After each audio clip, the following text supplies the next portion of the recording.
Welcome to the Amanda Seales Show. It's Amanda Seales here, and it's time for me to hit y'all with some gems, or should I say to drop some gems on y'all, because I definitely listened to Mobb Deep's third album this morning.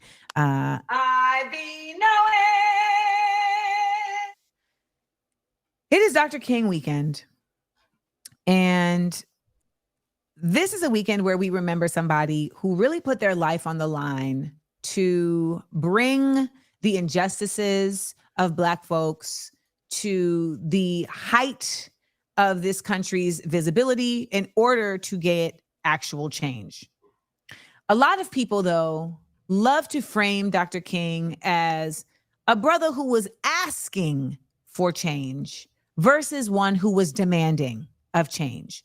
When I say a lot of people, I mean white people who think it's convenient to frame Dr. King as a Black person who was subservient to the American white hegemony and basically just stood his ground of passivity in order to get some laws passed. Baby, that's a fake story.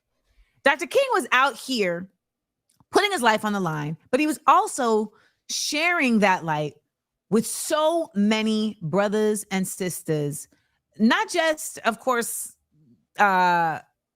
Rosa Parks, but also like Reverend Shuttlesworth and John Lewis and Diane Nash. You know, there were multiples of Black folks who were in support of Dr. King, not because he was saying to them, if we just be some good Black folks, they gonna help us, but because he was saying to them, we need to be together. We need to band together if we're going to get any change. And you know, at his time of death, if you watch the documentary King in the Wilderness, at his time of death, he wasn't even loved loudly by the American community.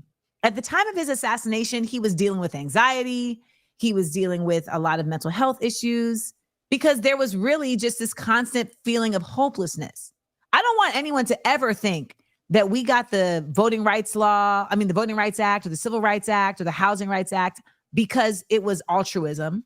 It wasn't given to us because of them saying, you know what, you guys have really proven your point, Black people. We're going to give you what you deserve. It was given because they felt ashamed that in the light of the work that Dr. King had been doing as a passive aggressor, okay, he was deploying passivity, he still met a violent end. It was violence that got that. And the reality that people keep failing to acknowledge is that Dr. King, when he left this earth unjustly, was saying, y'all need to pay us our money. He was saying that there needs to be a change in labor laws. Reparations needs to happen. And he was also saying, you know what? We can't keep going about this in a passive way.